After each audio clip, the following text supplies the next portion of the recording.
You know that, okay, of course, now they are there. What are they? Now let me break them down to you. Okay. In the book of Genesis chapter 6, the Bible said that the sons of God came to make wives to the daughters of men. And they gave birth to Nephilims, the mighty men of old, Nephilims. Now keep this key word, Nephilims, mighty men of old, Nephilims. Okay. And then the flood of Noah came, wiped the face of the earth. The Bible made mention that the angels that lost their first estate, you understand? Which was that angle of angels. And then they came down upon the face of the earth, and then they began to commune and move around. They made daughters of they make wives of the daughters of men. Okay. And making wives of the daughters of men, it means that they were able to understand how to bend the roles of the fourth-dimensional reality into a first-dimensional reality. Okay. Do you understand what I mean? Yes, to bend that role.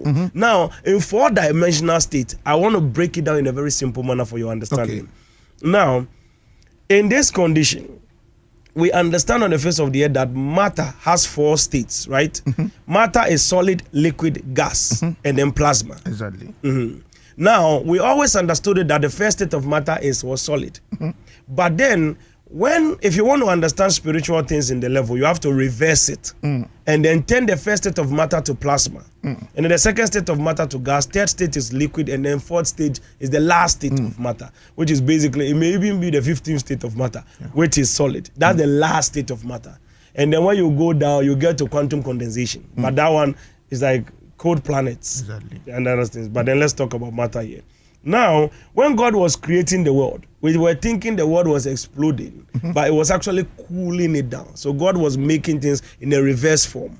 And that is how come we formed most of those things. Now, you, the human being, as you're here, you are in all the four states of matter. You have a spark of plasma within you. You have liquid in you, and then you have solid, and you have gases within you as the human being. That's why you are able to bring out carbon dioxide, because there are gases within you. Exactly. You are all the four states of matter. The part of you that we have really highly researched is the physical parts, the ones that is tangible.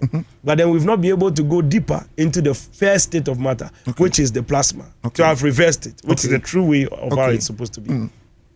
Now the first state is the plasma. And the plasma is what is your spiritual form.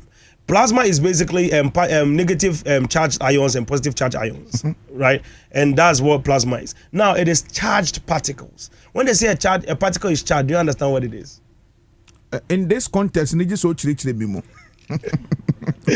when a particle is charged, it means that the particle is enforced. Okay. So other particles can just be there as a particle which is alive. Then all of a sudden, the particle is kicked into being. So the human being can just be there as a living, like an empty body. Okay. And then God breathed the breath of life into him, and then there was a spark of life. That spark of life is charging the particle. Charging the particle brings the particle to life. Yeah.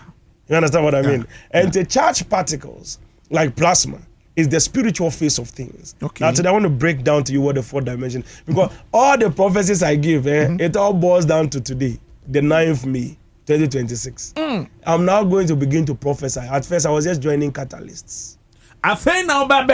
Yes, my prophecies will begin from 9th of May.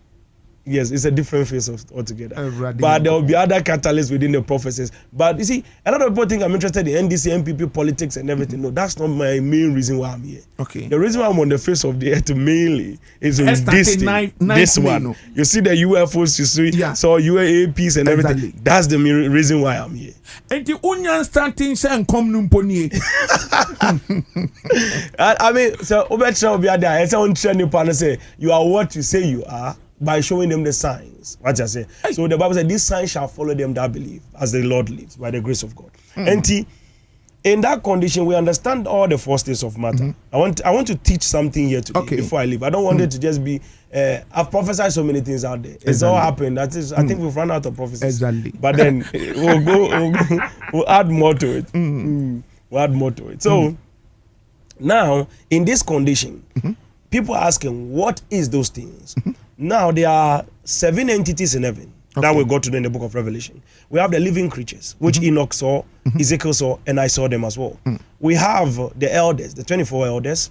We have archangels. And we have seraphim, I'm following an order. And then we have cherubims. Cherubims is where Lucifer came from. So the Bible calls him the cherub that covereth, which means if it says the cherub that covereth, it means the overseer of the cherub department. That's Lucifer.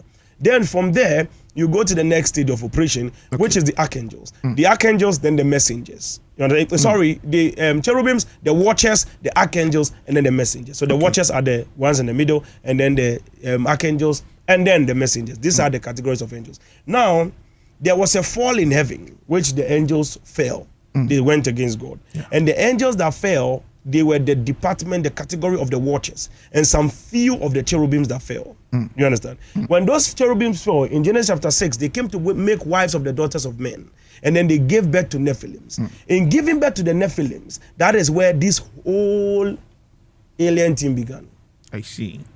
The Nephilims began to teach man how to do certain things. Okay. Like Azazel and all of them, you hear them as demons.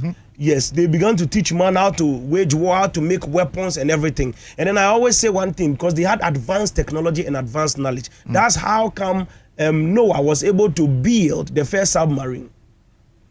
Okay. At that time, we don't even have a technology for that. And yeah, but no, I said no can know. Proper submarine that was able to house all the animals on the face of the earth. Now, statistically, we may not be able to understand the calculation of how he built it, but then that brings you to an understanding that the technology that we're using way back is way beyond our imagination. A lot of people are like, oh, Eba and Noah. Or no 19 could no man can say early BC. What me build the ark, flood the bed me save you. We are saying no be that question. Yeah, that question. Then you have to answer this question. The Sumerian temples as well. You have to also answer the pyramid of Giza and everything. How all those things were able to be built, and yet still the stones were cut off so precise, like laser cutting precise. But the question is, how were they able to build it? I see. Without the sophisticated technology, which means they had something that we did not have. Exactly. And they didn't even have the manpower to build that kind of thing. If they were going to build it manually, it would take them tens of thousands of years. It would take them hundreds of thousands of years to build some of those things. But then, at the end of the day, they were able to establish these things by the grace of God. Now, there was an intervention and operation of divine operations, which is four-dimensional creatures, which I call spiritual beings. In that time, some understood how to be able to break the code of the fourth dimension, which was the Nephilims, to be able to come on the face of the earth, act like human beings, make wives of the daughters of men, and give birth